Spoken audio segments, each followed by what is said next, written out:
नमस्कार दोस्तों, स्वागत है आपका UK education universe YouTube channel पे। तो दोस्तों, इससे पहले राजपाल सिंह थ्योरी सीरीज़ में आप लोगों ने वर्णमाला एवं विराम चिन्ह को देखा था। उसके संदर्भ में हमने पंचमाक्षर तक के जो हमारे वर्ण देखने को मिले थे, यानी कि जो व्यंजनों के मुख्यतः 3 प्रकार थे, स्पर्श व्यंजन और अंतस्थ व्यंजन और ऊष्मीय संघर्षीय व्यंजन जो थे दोस्तों, उनके संदर्भ में हमने कल बात करी थी। डिटेल वाइज मैंने आप लोगों को कल इस चीज़ के बारे में बताया था। और आज का जो हमारा टॉपिक है वो है संयुक्त व्यंजन। अच्छा दोस्तों, संयुक्त व्यंजन होता क्या है? यदि 2 व्यंजन एक ही स्वर के सहारे बोले जाए तो उन्हें संयुक्त व्यंजन कहते हैं। इनकी संख्या 4 होती है। अच्छा दोस्तों, मैंने इससे पहले आपको इनका क्रम भी बताया था कि किस तरीके से इनका बनने का क्रम पूछा जाता है। तो इनकी अक्षर किससे मिलकर बना है या फिर त्रव किससे मिलकर बना है, ज्ञ और स्रव किससे मिलकर बने होते हैं, वो पूछे जाते हैं। तो उन्हीं को हमारे संयुक्त व्यंजन कहा जाता है। और संयुक्त व्यंजन कहने का मतलब ये है कि एक ही स्वर के सहारे बोले जाने वाले व्यंजन, यानी कि दो, कहता है कि यदि दो व्यंजन, कोई दो व्यंजन है लेकिन वो क्या करे जाएंगे, किसी एक ही स्वर की सहायता से यदि अगर बोले जाएंगे तो उनको संयुक्त व्यंजन कहा जाएगा। इनकी संख्या कुल कितनी होती है? 4 होती है। कौन कौन से हो गए? अक्ष हो गया, त्रव हो गया, ज्ञ और स्रव हो गया। फिर देखिएगा आगत व्यंजन की यदि अगर बात करें दोस्तों, तो अक्ष हमारा किससे मिलकर बना हुआ है? क हलंत षटकोण वाला सौ से मिलकर हमारा क्या बना हुआ है? अक्ष बना हुआ है। वहीं अगर बात करें दोस्तों त्रव की, तो हलंत रौ से मिलकर बना हुआ है। ये भी मैं कल बता चुका हूँ।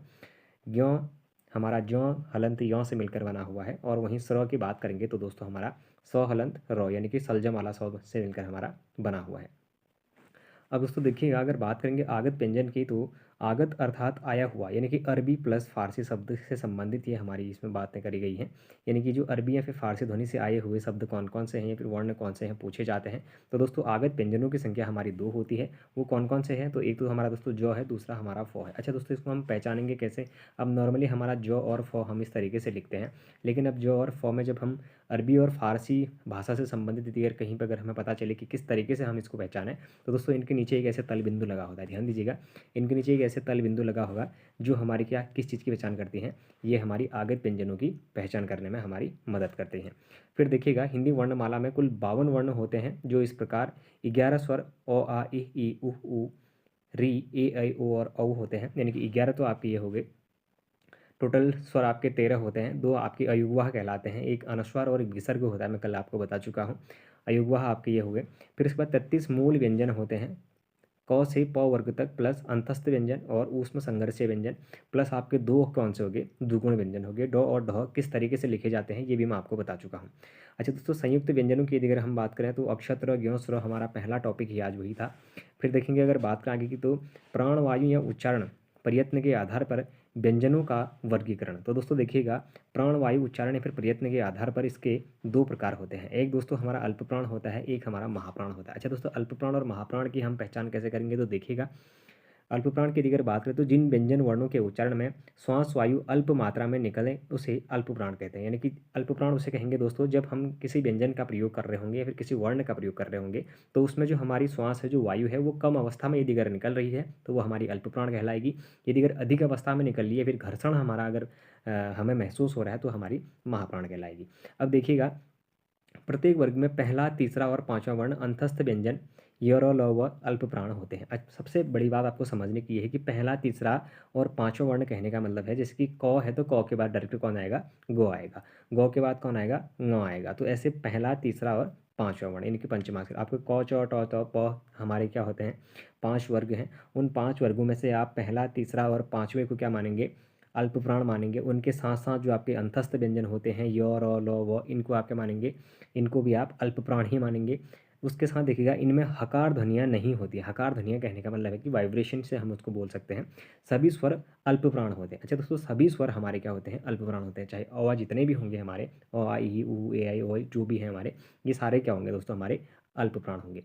फिर देखिए, अगर महाप्राण की अगर बात करें दोस्तों, तो जिन व्यंजन वर्णों के उच्चारण में श्वास वायु अधिक मात्रा में निकलती है उसे महाप्राण कहते हैं। अब देखिएगा, प्रत्येक वर्ग में दूसरा और चौथा वर्ण, यानी कि जैसे ख और घ है, तो ये हमारे क्या हो जाएंगे? महाप्राण हो जाएंगे। अच्छा देखिएगा, जैसे ऊष्म व्यंजन, ऊष्म संघर्षी व्यंजन कौन कौन से होते हैं? अक्ष हो गया, त्र सॉरी तालव्य श, मूर्धन्य श, दंत स और ह हमारे क्या होते हैं दोस्तों? ये हमारे महाप्राण होते हैं। इनके साथ साथ पहला और चौथा, पहले तो ध्यान रखिएगा, जो हमारे स्पर्श संघर्षी व्यंजन होते हैं, स्पर्श संघर्षी व्यंजन में आपको मैंने बताया था क च ट त प वर्ग हमारे आते हैं। क च ट त प वर्ग के, तो हमारे दूसरा और जो चौथा वर्ण हमारा होता है दोस्तों वो महाप्राण होगा। लेकिन उनके साथ साथ में जो ऊष्मीय व्यंजन होते हैं हमारे कौन कौन से हो गए, तालव्य स्व, मूर्धन्य स्व, दंत स्व और ह, ये हमारे क्या हो जाएंगे, ये भी हमारे महाप्राण कहलाते हैं। अब दोस्तों इनमें हकार ध्वनियाँ विशेष रूप से होती है। हकार ध्वनियाँ कहने का मतलब जब आप ख बोलेंगे तो ख के साथ आपकी जीभ घर्षण की अवस्था में आती है, घ बोलेंगे तो घर्षण अवस्था उसमें पैदा हो रही होती है, एक वाइब्रेशन हो रहा होता है, तो उसी को हमारी हकार ध्वनि कही जाती है। फिर देखिएगा दोस्तों, अगर इस चार्ट के माध्यम से अगर हम देखें कि जो हमारी उच्चारण की दृष्टि से जो अल्पप्राण और महाप्राण है वो होते कौन कौन से हैं, तो देखिएगा जैसे क, ग और ङ मैंने आपको बताया था, ये हमारे क्या हो जाएंगे, अल्पप्राण हो जाएंगे। वैसे ही अगर च वर्ग में कह जाएंगे तो च, ज और य हमारे क्या हो जाएंगे, अल्पप्राण हो जाएंगे। ट वर्ग में जाएँ तो ट वर्ग में वैसे ही हमारे ट, ड, ड, अण हमारे क्या हो जाएंगे, अल्पप्राण हो जाएंगे। फिर देखिएगा उसके बाद, अच्छा दोस्तों ड दो जो उच्छिप्त व्यंजन वाला ड है वो भी हमारा अल्पप्राण के अंतर्गत ही आएगा, आप लोग ध्यान रखिएगा। त वर्ग में जाएंगे तो त, द और न हमारे क्या हो जाएंगे, अल्पप्राण हो जाएंगे। वैसे ही प वर्ग में आएंगे तो प, ब और म हमारे क्या हो जाएंगे दोस्तों, अल्पप्राण हो जाएंगे। अच्छा, अल्पप्राण के साथ साथ अंतस्थ व्यंजन मैंने बताया था आपको, ये अ, र, ल, व हमारे अंतस्थ व्यंजन होते हैं। अब अगर महाप्राण की बात करें तो देखिएगा महाप्राण में ख और घ हो गए, दूसरे में हमारा छ और झ हो गया, तीसरे में हमारा कौन सा आएगा, ठ और ढ हो गया, और उसके बाद देखें तो हमारा कौन सा होगा, थ और ध हो गया। उसके बाद फ, अब फ हमारा क्या है दोस्तों, एक आगत व्यंजन था और एक हमारा नॉर्मल फ हो गया, और भ हो गया, ये हमारे क्या होंगे दोस्तों, महाप्राण होंगे। इनके साथ साथ ही हमारे तालव्य स्व, मूर्धन्य स्व, दंत स्व और ह भी हमारे किस वर्ग में आएंगे, तो ये महाप्राण के वर्ग में आएंगे। अब देखिएगा दोस्तों, अगर बात करें इससे आगे की, तो स्वर घोषत्व तंत्री में कंपन के आधार पर व्यंजनों का वर्गीकरण देखें तो स्वर या घोषित तंत्री के कंपन के आधार पर व्यंजन दो प्रकार के होते हैं, एक सघोष व्यंजन होते हैं, एक अघोष व्यंजन होता है। अच्छा दोस्तों, अघोष व्यंजन क्या होता है और सघोष व्यंजन, अब सघोष को ही घोष भी कहा जाता है, ध्यान रखिएगा। तो सबसे पहले अघोष को देखते हैं। तो जिन व्यंजन वर्णों के उच्चारण में हमारी स्वर तंत्रियाँ कंपन या फिर झंकत नहीं होते उन्हें अघोष व्यंजन कहा जाता है। प्रत्येक वर्ग का पहला दूसरा वर्ण एकदम तालव्य स्व, मूर्धन्य स्व, दंत स्व अघोष वर्ण है। अच्छा दोस्तों, प्रत्येक वर्ग का, अच्छा अल्पप्राण और महाप्राण आप समझ गए। अल्पप्राण क्या था, पहला, तीसरा, पांचवा। महाप्राण क्या था आपका, दूसरा और चौथा। किसी वर्ग का क्या, दूसरा और चौथा जो वर्ण होगा वो हमारा क्या होगा, महाप्राण होगा। पहला, तीसरा, पांचवा हमारा क्या होगा, अल्पप्राण होगा। अब उसी तरीके से यदि अगर दोस्तों देखें तो अघोष की बात करें तो अघोष में क्या होता है, पहला और जो दूसरा वर्ण है, जैसे क और ख है तो क और ख हमारे क्या हो जाएंगे, अघोष हो जाएंगे। अगर उसी तरीके से मैं देखूंगा ग और घ क्या होंगे, तो दोस्तों ग और घ हमारे सघोष हो जाएंगे। ठीक हो गया। और जो पंचमाक्षर होगा तो वो हमारा, उसको किसके अंतर्गत रखा जाएगा दोस्तों, पंचमाक्षर के अंतर्गत रखा जाएगा, नासिक के व्यंजन के अंतर्गत रखा जाएगा। ठीक हो गया। तो अब क्या वो अघोष में आएंगे, सघोष में आएंगे, तो दोस्तों अघोष के अंतर्गत आएंगे। अभी देखिएगा आप लोग अघोष के अंदर कौन कौन से वर्ण आते हैं, उसके भी जिक्र आप लोगों के सामने देखने को मिलेगा। अब फिर देखिएगा, अघोष में पहला और दूसरा वर्ण क्या होगा, अघोष हो जाएगा हमारा, इनकी कोई भी वर्ग का। उसके साथ तालव्य स्व, मूर्धन्य स्व, दंत स्व हमारे क्या होंगे, अघोष होंगे। लेकिन दोस्तों जो ह है हमारा, ह हमारा क्या होगा, सघोष होगा, सघोष होगा और महाप्राण होगा, इतना ध्यान रखिएगा। ठीक हो गया। फिर उसके बाद ये दोस्तों देखें तो देखिएगा, सघोष और घोष व्यंजन किसे कहते हैं, तो जिन व्यंजन वर्णों के उच्चारण में हमारे स्वर तंत्रियों में कंपन होता है उन्हें सघोष व्यंजन कहते हैं। अच्छा नोट, सभी स्वर सघोष होते हैं, सभी जो स्वर हैं वो क्या होते हैं दोस्तों, हमारे सघोष होते हैं, लेकिन सभी स्वर हमारे क्या होते हैं, अल्पप्राण होते हैं, ये आप लोग याद रखेंगे। ठीक हो गया। अब देखिएगा, प्रत्येक वर्ग का तीसरा, चौथा, पांचवा वर्ग सभी स्वर अंतस्थ व्यंजन व य, र, ल, व, ह सघोष वर्ण कहलाते हैं। अच्छा देखिएगा क्या कह रहा है कि प्रत्येक वर्ग का तीसरा, चौथा और पांचवा। ठीक हो गया। तीसरा, चौथा, पांचवा हमारे क्या होंगे, जो तीसरा वर्ड हो गया, चौथा इनके गौ, घ और अंग हो गए, ये सभी क्या होंगे हमारे, ये सघोष होंगे। इनके साथ साथ में सभी स्वर अंतस्थ व्यंजन य, र, ल, व और ये हमारा ह जो बचता है ये हमारे सघोष वर्ण के या फिर सघोष व्यंजनों के रूप में इनको हम देखते हैं। अच्छा चार्ट के माध्यम से दोस्तों यदि अगर हम देखें तो देखिएगा, क, ख, च, छ, ट, ठ, त, थ और प, फ जो पहला और दूसरे वर्ण है ये प्रत्येक वर्ग के पहले और दूसरे वर्ण हैं, तो दोस्तों ये हमारे क्या है, अघोष व्यंजन है। वहीं अगर सघोष व्यंजनों की बात करें तो ग, घ, ङ, ज, झ, य, ड, ढ, ण, द, ध, न और ब, भ, म ये हमारे क्या हैं, ये हमारे सघोष व्यंजन है। ठीक हो गया। ये वाली जो चार्ट है सघोष व्यंजन हो गए। उसके साथ साथ अघोष व्यंजनों में हमारे कौन कौन से आएंगे, तो तालव्य स्व, मूर्धन्य स्व, दंत स्व और अ ये हमारे क्या होते हैं, अघोष होते हैं। ठीक हो गया। अब सभी स्वर हमारे सघोष होते हैं, लेकिन एक चीज़ आप ध्यान रखिएगा, अपवाद है, जो अ है हमारा ये अघोष होता है। ठीक हो गया। वहीं अगर बात करें तो आ, ई, उ, उ, री, ए, आई, ओ, औ जो भी हैं ये हमारे सघोष हो जाएंगे। वहीं अगर बात करें अंतस्थ व्यंजन की तो दोस्तों य, र, ल, व भी हमारे सघोष सघोष व्यंजन होंगे। और ह जो होता है दोस्तों इसको हमारा काकल्य वर्ण भी कहा जाता है और ये हमारा सघोष होगा। ठीक हो गया। फिर देखें तो देखिएगा नोट, पंचमाक्षर या नासिक ये पंचम वर्ण अ, य, अण, न, म अल्प प्राण एवं सघोष होते हैं। अच्छा दोस्तों अल्प प्राण होते हैं कह रहा है लेकिन सघोष होते हैं। मैं आपको ये पहले यही कहता कि अल्प प्राण होते हैं या महाप्राण होते हैं। दोस्तों सघोष तो होते हैं ये, लेकिन क्या होते हैं, अल्प प्राण होते हैं। अच्छा जब घोष और अघोष की जहाँ पर बात आएगी तो दोस्तों घोष अघोष में जो हमारे अंग, य, अण, न, म जो हमारे ये शब्द होते हैं, जो ये वर्ण होते हैं, ये हमारे क्या होंगे दोस्तों, ये पंचमाक्षर नासिक के जो व्यंजन होते हैं ये हमारे क्या होंगे, सघोष तो होंगे लेकिन क्या कहलाएंगे, ये अल्पप्राण कहलाएंगे। अब अनुनासिक क्या होता है दोस्तों, अनुनासिक कहने का मतलब अनुनासिक का जो चिन्ह है दोस्तों वो चंद्रबिंदु, चंद्रबिंदु का चिन्ह होता है, इसे चंद्रबिंदु भी कहते हैं कह रहा है। इसका प्रयोग प्रायः तद्भव शब्दों के साथ किया जाता है। तद्भव शब्दों का आप समझ रहे हैं, तत्सम संस्कृत के शब्द हैं, तद्भव संस्कृत के जो नए शब्द बनकर आए उनको हम तद्भव कहते हैं। अब अनुनासिक स्वर ध्वनियाँ होती हैं। अनुनासिक क्या होती है, हमारी स्वर ध्वनियाँ होती हैं जिनका उच्चारण मुंह और नाक की सहायता से किया जाता है। इनका प्रयोग स्वर के बाद किया जाता है। अच्छा दोस्तों जो अनुनासिक वर्ण है हमारे, इनका जो प्रयोग है वो हमारे स्वर के बाद किया जाता है। कहता है अनुनासिक के उच्चारण में मुंह से अधिक एवं नाक से बहुत कम हवा निकलती है, जैसे आँख, ऊँट, चांद आदि। अब देखिएगा इसमें हमारे क्या क्या, आँख कहा तो उसमें नाक से अत्यधिक और मुंह से कम हमारी क्या निकली, आवाज़ निकली। तो आँख, ऊँट, चांद ये हमारे किसके उदाहरण हो गए, ये अनुनासिक के हो गए, जिनके ऊपर पूर्ण चंद्रबिंदु लगा होगा तो आप लोग उस तरीके से उसकी पहचान करेंगे। अब देखिएगा दोस्तों अगर देखें तो इसमें कहता है कि वर्ण अ, आ, क, ख, ग, घ, ङ, ह और विसर्ग ये हमारे क्या होते हैं, कंठ और जीभ से निकलता है। ये बहुत अच्छी और इंपॉर्टेंट चार्ट है दोस्तों, इसको आप लोग ध्यान रखिएगा। बाकी चीज़ें आप ध्यान रखें ना रखें, लेकिन इसको याद रखें क्योंकि इससे बहुत ज़्यादा क्वेश्चन बनते हैं। अ, आ, क, ख, ग, घ, ङ और ह जो वर्ण है दोस्तों, और विसर्ग का अह, ये कहाँ से निकलते हैं, हमारे कंठ और जीभ का निचला भाग से मिलकर निकलते हैं, यानी कि हम इनको कंठ ध्वनि कह सकते हैं। फिर देखिएगा इ, ई, च, छ, ज, झ, ञ, ङ, फिर उसके बाद च, छ, झ, झ, य और तालव्य स्व दोस्तों ये हमारे तालु या तालव्य से निकलते हैं। री, ट, ठ, ड, ढ, ण, र और मूर्धन्य स्व ये हमारे मूर्धा से निकलते हैं। त, थ, द, ध, न, ल, श ये हमारे कहाँ से निकलेंगे दोस्तों, ये दंत से निकलते हैं। उह, ऊ, प, फ, ब, भ, म ये हमारे कहाँ से निकलेंगे, तो ये ओष्ठ से निकलेंगे। ए और जो ऐ हैं दोस्तों ये हमारे ए, ऐ कंठ और तालव्य से होकर निकलते हैं। ओ और औ हमारे ओष्ठ से होकर कंठोष्ठ से होकर ओ और औ निकलते हैं, और वो हमारा दंतोष्ठ या फिर दंतोष्ठ व्यंजन कहलाता है। अब दोस्तों जो ये लास्ट के तीन हैं, ये देखिएगा जो ये लास्ट के तीन हैं हमारे ए, ऐ, ओ, औ और व, तो ये बहुत ज़्यादा पूछे जाते हैं। अगर ए, ऐ का जो उच्चारण स्थान है वहाँ कहाँ है, तो दोस्तों ये कंठ तालव्य में है। ओ और औ का कहाँ है, तो ये कंठोष्ठ में है। अगर बात करेंगे ओ, व की, तो दोस्तों वो हमारा दंतोष्ठ या फिर दंतोष्ठ से मिलकर निकलने वाला वर्ण है। अब देखिएगा दोस्तों अगर बात करें अनुस्वार चिह्न की, तो अनुस्वार होता क्या है, अनुस्वार इसका प्रयोग प्रायः तत्सम शब्दों में किया जाता है। अब अनुनासिक पहले हमने प्रयोग किया था, अनुनासिक का प्रयोग किस में किया जाता था, तद्भव शब्दों में किया गया था। लेकिन जो हमारा अनुस्वार है इसका प्रयोग कहाँ पर किया जाएगा, तत्सम शब्दों में किया जाता है। इसके उच्चारण में नाक से अधिक हवा सांस निकलती है। अच्छा नाक से अधिक हवा या फिर सांस निकलती है, मुंह से कम। ठीक हो गया। ये स्वर के बाद अपने आने वाली व्यंजन ध्वनियाँ हैं, जैसे कंकड़, चंचल, कंकट या फिर आदि।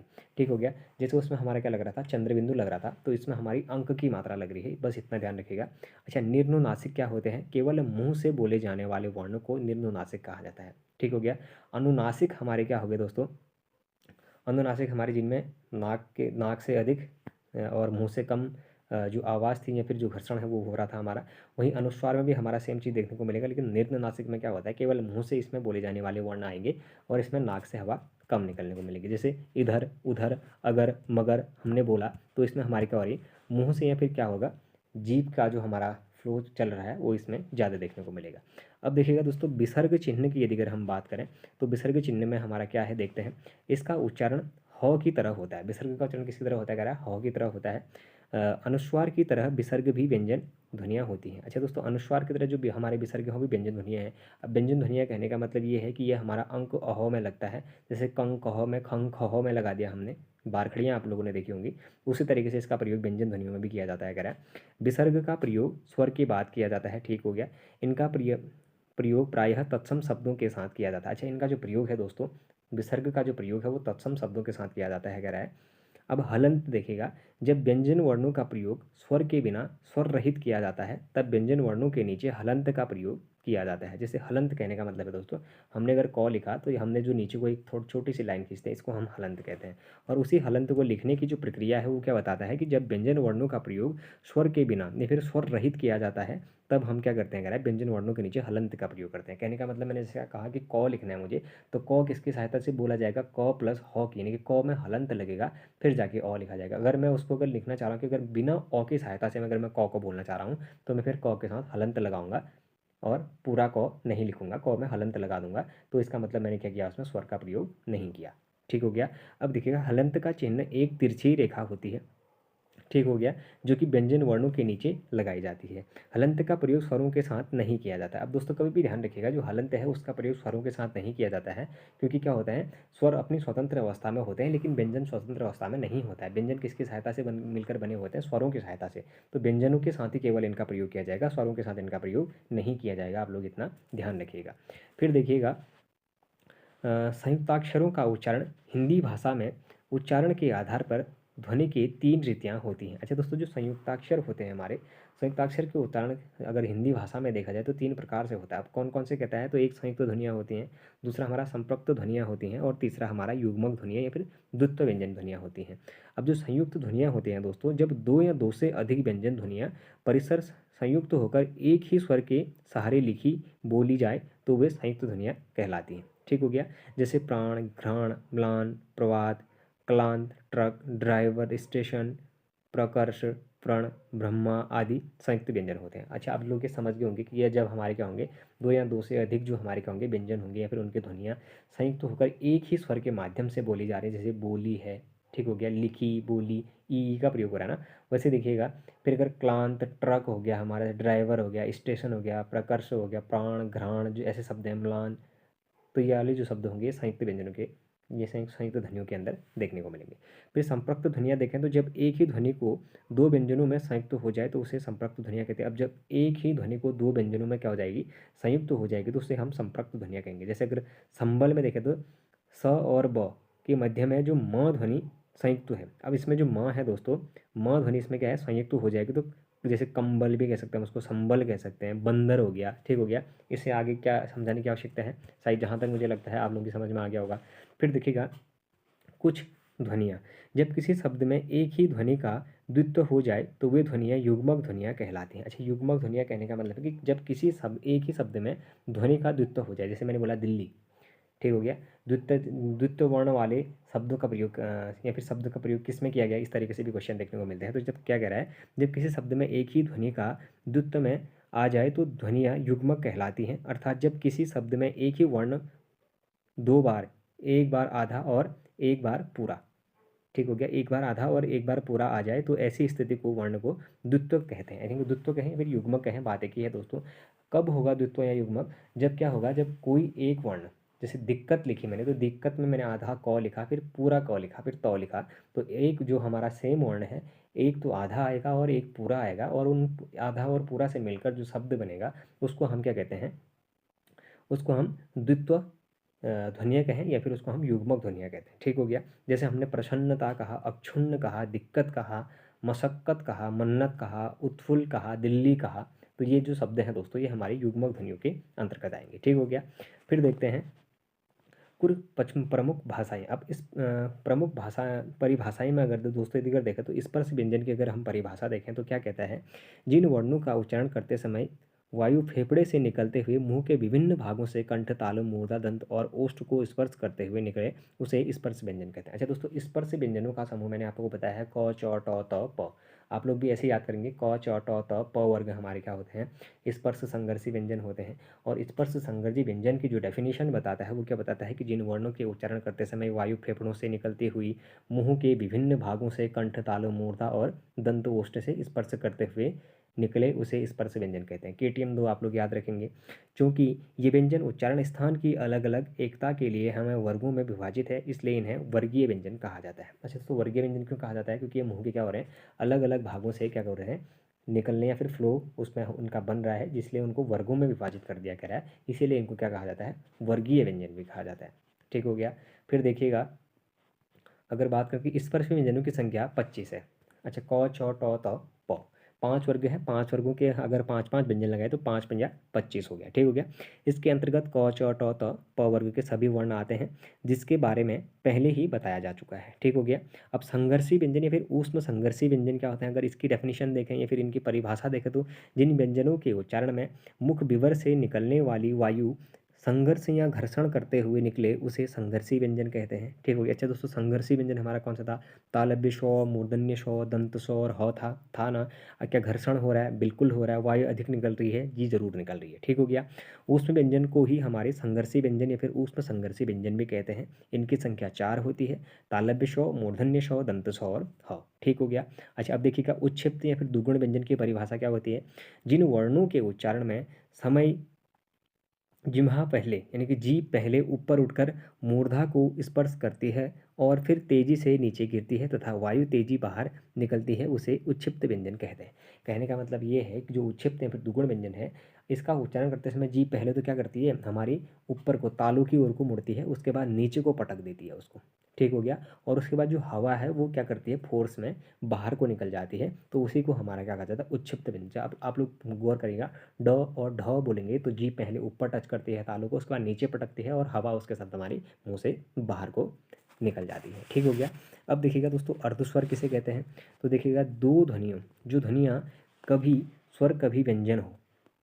अब अर्धस्वर का है ना, ये और वो हमारे होते हैं, आप लोगों को मैंने कल ही बताया है, जो ध्वनियाँ कभी स्वर कभी व्यंजन हो उन्हें अर्धस्वर कहते हैं, क्योंकि यो व व्यंजनों का उच्चारण करते समय क्रमशः ई उ स्वरों के उच्चारण की स्थिति में होते हैं तथा बाद में यो व व्यंजनों की स्थिति में होते हैं। ठीक हो गया। ये तो क्या लगेगा, वो हमारे कभी व्यंजन तो कभी स्वर लगेगा, उन्हीं को हमारा अर्धस्वर कहा गया। यो और वो आप लोग एग्जाम्पल जरूर याद रखेंगे। फिर देखिएगा लुंठित व्यंजन या फिर इनको हमारा प्रकंपित जो व्यंजन है, अगर उनको देखें तो जिन वर्णों का उच्चारण करते समय जीभ मुख के मध्य तेजी से लड़खड़ाते या कंपित हो तो उसे लुंठित व्यंजन कहते हैं। अब देखिएगा, आपने रॉ कहा तो रॉ ने क्या कहा, आगे से आपके दोनों साइडों से तो बैलेंस किया, लेकिन जो बीच में आपके मध्य में आई तो वहाँ पे वाइब्रेट कर दिया जीभ ने, तो वो क्या कर रहा है, वहाँ पे लड़खड़ा गई। ठीक है, क्योंकि उसी को हमारा क्या कहा गया, लुंठित व्यंजन कहा गया। तो रॉ को लुंठित व्यंजन या प्रकंपित व्यंजन भी कहते हैं। अब पार्श्विक व्यंजन की यदि अगर बात करें दोस्तों, तो पार्श्विक व्यंजन जिन व्यंजन वर्णों के उच्चारण में हवा जीभ के पार्श्व यानी कि बगल से निकल जाए उसे पार्श्विक व्यंजन कहते हैं। ल को पार्श्विक व्यंजन कहा जाता है। अच्छा दोस्तों, अगर जब हम ल बोलेंगे तो जीभ तो हमारे स्थिर रहती है, लेकिन जीभ के दोनों ही साइड से हमारी क्या निकलती है, हवा निकलती है, तो इसी को हमारा क्या कहा जाता है, पार्श्विक व्यंजन के रूप में जाना जाता है। फिर देखिएगा वत्सर्य व्यंजन। अब वत्स्य कहें या फिर ये दोस्तों इसको हम दंत व्यंजन कहें, बात एक ही है। अब देखिएगा, ऊपर के दांत को भीतरी मसूड़े को वत्स कहते हैं। अच्छा दोस्तों, जो ऊपर का दांत होता है उसका जो भीतरी मसूड़ा होता है उसको हमारे क्या कहा जाता है, वत्स्य कहा जाता है। यहाँ से उच्चरित व्यंजन वत्स कहलाते हैं।